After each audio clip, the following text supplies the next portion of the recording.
Hey guys, this is Hell Hades. This is a Raid Shadow Legends video. I've brought an expert onto the channel, someone you probably all know very well, to discuss the Vault Keeper Wixwell and basically the community reaction to this new fusion, which is due to go live basically today. Saf, welcome to the channel. How you doing? Hello, I'm doing well. How are you doing today? Yeah, doing really well, doing really well. I guess, look, there's this kind of narrative running right now through tons of videos, and I'm seeing it a lot, which is almost the opposite to what content creators are saying in their videos. Yes. And I just wanted to discuss it really, like, where's the hate coming from for Vault Keeper Wixwell? Yeah, it's a weird one, right? Because normally when we do videos on, like, as a creator, we always get accused of overhyping or this. This hatred started before anyone had even done a video. I don't really understand. Like, the moment, like, obviously it's a community choice. It's the first one we've had. When I was watching the community wars, everyone's like, Wixwell's terrible. Went onto Reddit, first comments, this fusion is going to be terrible. I don't know where this has come from, but it's definitely not come from us creators this time. This is the first time we can say that. And do you think then, so obviously, I just to throw it out there, for anyone who doesn't know, I'm not being paid to say this guy's good or bad or whatever. Like, I just basically give an opinion on where I think this guy could be useful. If I do a showcase, it's like, I'm just going to show you in a certain theme. Like yesterday when I did my video, I actually showed him deliberately in what I would class as achievable gear with achievable teams. Because I wanted to show, like, for the average player, I think he could be pretty damn useful. And I know some other people, I think Nubs did him more of a decent Hydra team, and I've seen Scratch do him in other teams. So, like, there's a lot of variety out there. But even some people, which I think sometimes can be, this is definitely not a must-get fusion, like Taraku. It's even like, damn, this guy's actually pretty solid. So, I don't know, do you think that the hatred is coming from the fact that as a community we got to choose, and perhaps some people didn't get the choice that they wanted? I think it actually comes down to they want him to be bad, just kind of because of this, like, social engineering concept. It's like, well, we picked a terrible champion kind of thing. I feel like that's like, people want him to be bad, and they will find ways to make him bad. Maybe because it is something we've selected, but like you could say, look at the comments. Did Wixwell step in some poo? Looks like he's trying to shake or scrape it off of his sandal. Oh, that needs a proper username, that comment. But, like, this guy needs a buff. I'm like, does he really? Well, I have a number one rule when it comes to fusions. I always say, if a fusion has anything unique, it's always a risk of skipping. That's, like, always what I say. Like, for example, Morrigan was kind of an upgraded Lissandra. A lot of people were like, well, I've got Lissandra, I've got Deacon, I don't need a Morrigan. Turned out to be pretty powerful against Amius with that unremovable heal reduction, so that you always have this kind of fear. And he does have very unique mechanics. There is no one in the game that does some of these things, like the intercept buff. The only champion in the game that does this. It's kind of like, you can argue whether intercept is going to be good or not. We don't really know exactly how valuable it's going to be, but it is the only other thing to block polymorph. So we don't know exactly how powerful it can be. And that was very similar to when Brogdie came out. We didn't really know how powerful his shield growth could be. And it ended up being, the world record clan boss team for a long time, once people really understood the mechanics of it. The thing I actually was kind of shocked by, I guess, yesterday when I was doing my showcase, was that you can't outrun your intercept. So once he starts spreading it around, like, the longer a fight goes on, the more value you get from this skill. And I mean, for me, for someone who's running a 2-for-1 clan boss team, it kind of opened my eyes to, well, basically everyone has intercept after, a few rotations of turns, which means that even if the stun starts to move outside of what you would normally want it to do, he's actually blocking the stun over your whole team. Yeah. And also things like Turvold. It's an extra buff. It's very hard to find unique extra buffs. So if you can stick that on and it never decays, well, Turvold always has 20% more damage. That's quite powerful. This is the thing when you introduce new mechanics like this, you've got to give it time to bed in. I think people are almost going, intercept buff, it's not going to change anything, it's terrible. And I'm like, well, I've heard some crazy ideas, like, what if you put the intercept buff on your Romantu before you do a buff strip? Well, you can't get polymorph now. Does that change how you build your teams? With the current League of Amans, you basically can guarantee you will always get Wixwell. And he does bring lots of good things. I think he is the only champion in the game that is a 100% provoke on an A1. A 100% provoke on an A1. Yeah, against bosses. Against the bosses. Yeah, obviously against bosses, which is where you kind of want provoke more than anything. You probably want stun more than anything else on champions. But there is no other champion that can do this as consistently and as reliably. So I'm sitting there thinking, well, we all have had that situation where the Head of Decay pops up and it decides it wants to cleanse all the debuffs, and then we get poison clouded, and then the run's over. Yeah, get wrecked, yeah. This is very consistent. This is a nice thing to have. And even though he's not Void Affinity, it's a double hit 100% chance, which is insane. So if the first hit weak hits, then you've got another chance in the second hit. So every time you take a turn, you've got a pretty good chance you're going to provoke that head. Yeah, I mean, in hindsight then, I guess actually, elephant in the room, let me just take this one first before I go on to my next question. So I think his shield growth is complete trash. In fact... Yeah, I've seen some videos and it just doesn't seem to be growing anything. I don't know what the multiplier is, but it looks bad. It's incredibly bad. So I did almost like an infinite buff clan boss team yesterday. So everyone had about 7 buffs on my team, and you could barely see the shield move with 7 buffs across 5 champions, so 35 buffs. And you're not really in a much better situation than what I had in terms of buffs. In fact, it would have been better. I think they've done. Actually, now that I'm reading this, do you know what I think they've done? I think they haven't done total buffs. I think they've done buffs on the target. That's why it's not growing. So instead of it being your team's total extension, I think it's growing it on a per target basis, and it's probably something like 0.5%. So therefore, when you grow, say that you have 6 buffs on a single target, it's just the 6 times it's doing per target. It's not actually doing all of them added together. In terms of the test server, we have a kind of like chat and a back and forth with the community team. I've actually kind of gone back and said, I think this is bugged because it's so small. It's pointless. And in fact, in terms of community sentiment, this bit of text here, because it's not working as we think it should, is actually making him a worse champion in terms of sentiment around the quality of this guy. Because if you compare it to Brogni, you can physically see, if you've got a well-built Brogni, a chunk of shield growing. Whereas in almost perfect conditions, it was pointless to have. Yeah. So that's definitely something which I'm on. When people are saying he needs to be buffed, if this is broken, this needs to be fixed. But I think the rest of his kit impact is good. It? Yeah, it does. Yeah, otherwise, what's the point in putting it there? The rest of his kit for me though is very solid. A good shield on in terms of the shield place in here. An AoE decrease attack is nice. Counter attack, which is basically always on, which again is a buff that nobody else has got, which is quite nice for controlling, Head of Mischief. So I think there's a lot of pluses to this guy as both an all-rounder for like a mid-game account, but also as an end-game account for specifically Hydra, I think. Yeah, exactly. You want fusions to feel like they're not just for one thing only, unless they're very good at that one thing, right? You don't want to build a champion just for that clan boss team that you're going to discard in 3 months' time. What's nice about Wixwell is you can go into like your early starter clan boss because it's a 3-turn decrease attack, which is pretty valuable, as with a buff extension as well. And you also get that increased defense and shield, so you can set up like that 2-1 feeling where you get the increased defense and the decreased attack. Even though the provoke is not that useful in clan boss, that's great. But then once you come out of clan boss, maybe you pick up a Demitha, he still has uses everywhere, right? You can still run him in Doomtower waves. He probably is going to be very good in any Cintranos wave that he comes up against, provoking those enemies you really don't want them to take turns on. So, yeah. Well, so what I was going to ask before we kind of went into that thread was like, no, we're both end game players. We can beat basically all content in the game. Yeah.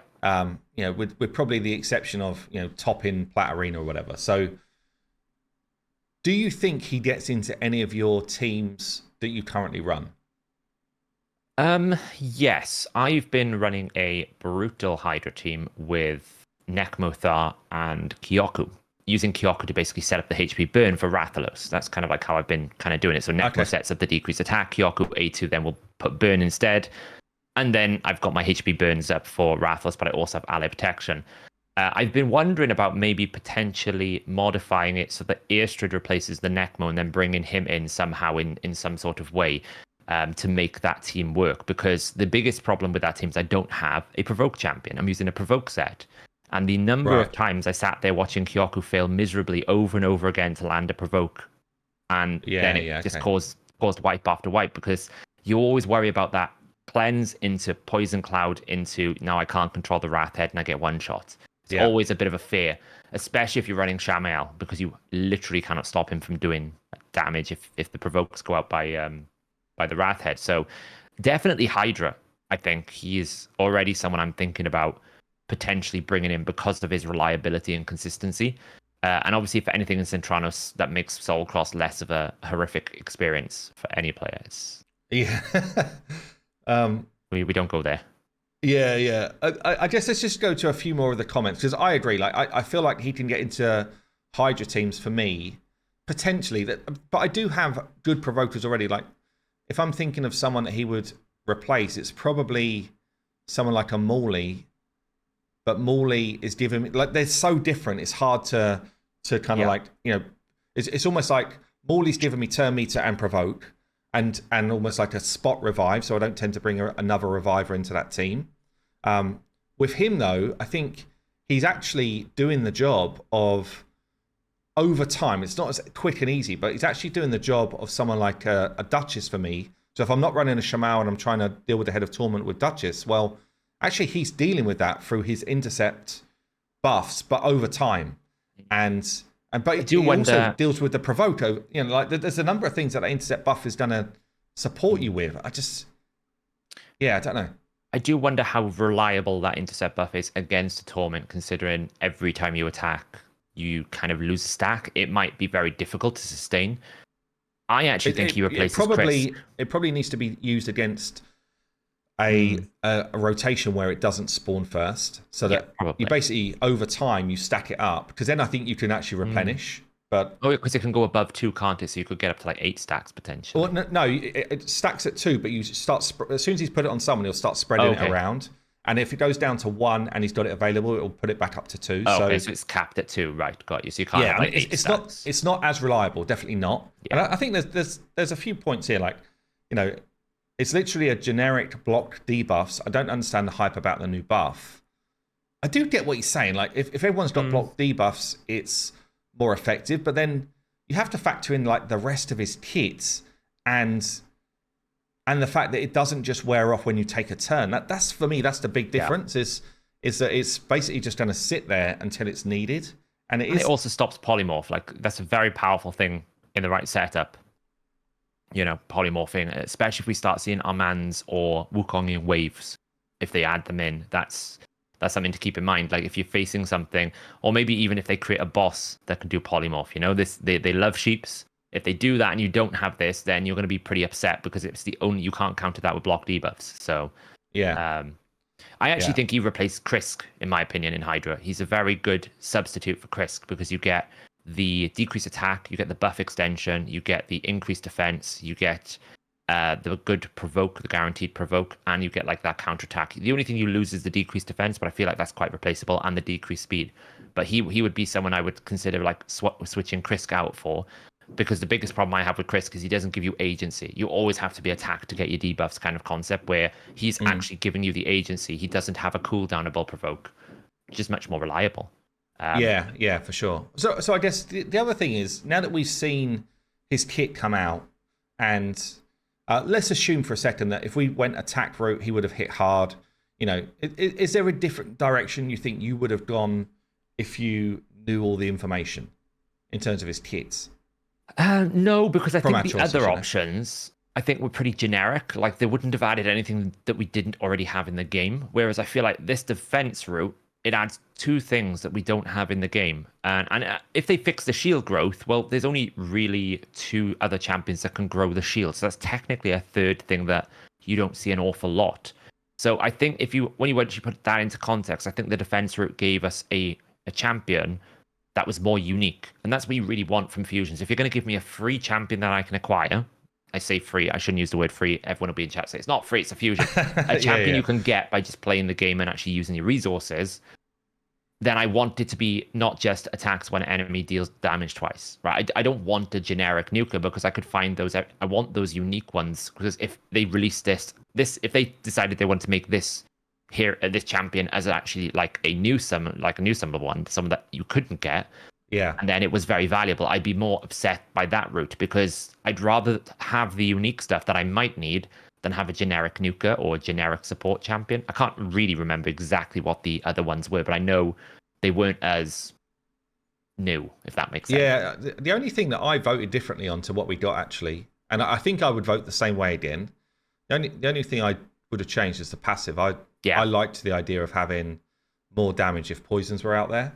I actually felt the passives could have been on. You didn't even need like the defense, support, or tag. Like they could have gone on any of the 3 branches. I thought they were all very good. Yeah, and I think what that might have done is opened them up as, you know, useful in other areas of the game as well, rather than just a Hydra. Because actually, people were saying, "Oh, we want the counter attack because we want to get a provoke off again and provoke off again," but there's no guarantee actually that he's going to be hit by the Head of Decay to then. You know, reapply the provoke. So the counter attack is nice in terms of, well, you'll get a bit more damage, but and perhaps it's nice in terms of controlling the Head of Mischief. But for me, I would have preferred something a bit more versatile for a passive. It's the Islin problem. You know, the concept is great. When I counterattack, I get a better provoke chance. The problem is the Head of Decay or I'm not sure which head it is, the one that actually you need to provoke, always attacks the lowest HP, and 9 times out of 10 your provoker is not the lowest HP. They should change that head. I actually did a video that I think is coming out in 2 days time, talking about some adjustments to the way the Hydra and Hydra Clash works to try and solve the Trunda problem. And one of the ones in there I actually suggested is maybe they should change the Head of Decay so that it attacks the provoke target, but then just places heal reduction on the lowest HP instead of always attacking the lowest HP, just to make these types of effects where I've provoked you, I've got a counterattack, I can then re-provoke you. Yeah, a little bit more sustainable. It makes sense. If you're provoked, you should hit the person that's provoked you. That's exactly the way these games It's different should work. with something like Mischief because his whole thing is attacking the buff target, which is fine. So the provoke doesn't really matter, and you can't provoke that head anyway. But yeah, it's a bit weird that you provoke a head and then that head does not attack you. That's very strange, and I feel like they could improve that for a lot of players, especially for people like it improves things like Islin. Islin gets a better chance for counterattacking, gets a better provoke chance when he counterattacks. You can never really realize that benefit in Hydra. It just doesn't work. Yeah. So just last point then to talk on. So obviously we always do a overall rating on hellhades.com. Basically between the squad now, there's a bunch of us that are very we understand the game really well. Me, you, YST, Nubs. At the moment, we've got him down as a 4-star, and that was really done before any playtesting was done. It was just based on his kits. And if we look at the kind of like ratings, we've put him as a 5-star for Hydra, 4-star for Doom Tower, and sort of Clan Boss Doom Tower Waves and Clan Boss. And then between like 3 and 4 for most dungeons. Magma Dragon, he comes up big because of his provoke. Is there anywhere in here, I guess firstly, does the overall rating feel right to you? And secondly, is there anywhere in here where after sort of seeing some of the playtesting that's been done, immediately you're thinking, oh, we've got that wrong? No, I think it's about right. So like the process, and I get this a lot. People go, oh, who did these ratings? The process is very collaborative with us now. We kind of like me, YST, and Nubs probably kind of do now with Nubs joining the team. We kind of do like a first run of it. Then you actually get a chance to play it. And we, even with Airstrid, we had a back and forth about like, oh, have we underrated, have we overrated this? And it's kind of like the different perspectives. So these things are not done by just like, Saf goes in and basically overrules everyone. That's not how it works. I think actually we've got this one pretty good spot on, because we've already talked about it in this video, like, provoking, one of the best provokers, if not the most reliable provoker in the game. Well, Magma Dragon, if you provoke it, we all know that's how you stop a lot of the damage. It becomes super easy, yeah.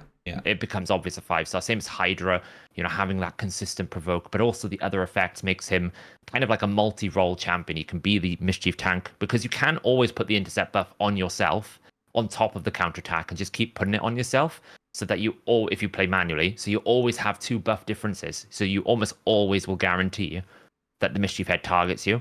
And if you run him in protection set, you minimize the risk of 3% and a bunch of different things, because I know that's what people will say is like, oh, well, what happens if the Mischief steals counterattack? Now you're in disaster class. Well, yes, that is always a risk, but that's a risk with everything.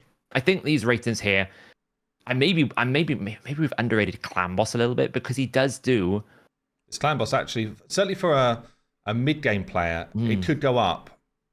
But if it lot of people would say it's maybe half a star or something. Like, yeah, it depends where you are. Like late game, people would say he's terrible for Clan Boss because I can just run my Unkillable, and that doesn't really work, you know. But for a lot of people starting out in Clan Boss, he's got a decreased attack, and he's got a buff extension, and he's got increased defense, and he's got shield. I mean, that is everything you could ever dream about. Yeah, it's huge. Yeah. So we may have underrated him a little bit there. I think we've probably dropped the star to be respectful for sort of the later aspects of Clan Boss and those sorts of speed tuning. Yeah, I think that's about. Yeah. I guess the only thing for me, because I agree, I think these ratings all feel pretty good. Scarab King, well, he's got shields and he can extend buffs. So if you're actually running Scarab as it's meant to be run, he can be effective there. Yeah. But not you extend the shield, right? You place the shield and you extend it, so it's effectively 3 turns. Yeah. So the only thing for me is he 3.5 or 4 overall? And I feel like he's on the cusp of both. Like, but probably closer to 4, honestly. Like, there's enough areas where he is solid. And yeah, I mean, I'd be interested to know down below, actually, for people that disagree, like where would you rate him, and what do you think we've got wrong? Because for me, it feels like he's probably rated about right.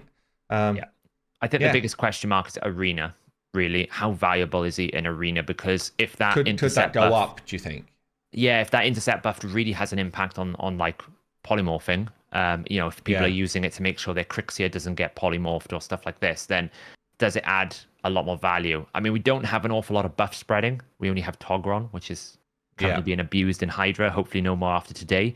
But but yeah, I think the ratings are spot on. It'd be interesting to see what other people in the comments have to say about the ratings. Yeah, and something like Arena, often metas form over time, and in my head, I can't see that he fits in Arena teams, because you only have 4 slots, right? So if you've got someone in there specifically just to... If you put intercept everywhere, I get it. But to just protect one of your team of 4, I mean, maybe it's enough, but I don't think it's enough for Arena to get into, like, you know, higher level gameplay and stuff like that. Even if the average person fused him, I can't see him getting into their Arena team. I think it just depends on the Stone Skin problem. Like, if Stone Skin is everywhere, then obviously you still have that 50-50 chance that you won't remove Stone Skin. If Stone Skin's not in there, then absolutely, like, you could see a kind of like a boost Wixwell into Romantu option to just take out passives and then one-shot the team. That could be incredibly strong. But we all know, because of our mans, everyone is just going Stone Skin everywhere, and that's not really the answer. You need something more of like a HP burn. So I think that's the only thing that kind of qualifies him up to a 4, down to a 3.5 is he actually 3 to 4 star in Arena, or is he just not good at all? And if it's not good at all in Arena, then he probably goes more towards a 3.5. Okay, cool. Well, look, let me know what you think down below. I've seen comments from yesterday's video. I don't know if they're fair, honestly. Also, let me know if you still want me to do a big boy Hydra team. Like the video yesterday, I kind of picked mid-level gear, mid-level champions, because I was trying to make it more relatable. That didn't go down well because, I don't know, you can't win when you're doing a video. But if you do want to see him in a high-level Hydra team, let me know down below as well. And yeah, Saf, thank you so much for coming on the channel. I think we're going to record for your channel now, so I'll link that video down below once it comes out. Anyway, Saf, thanks for joining me, man. Thanks. I'll see you soon.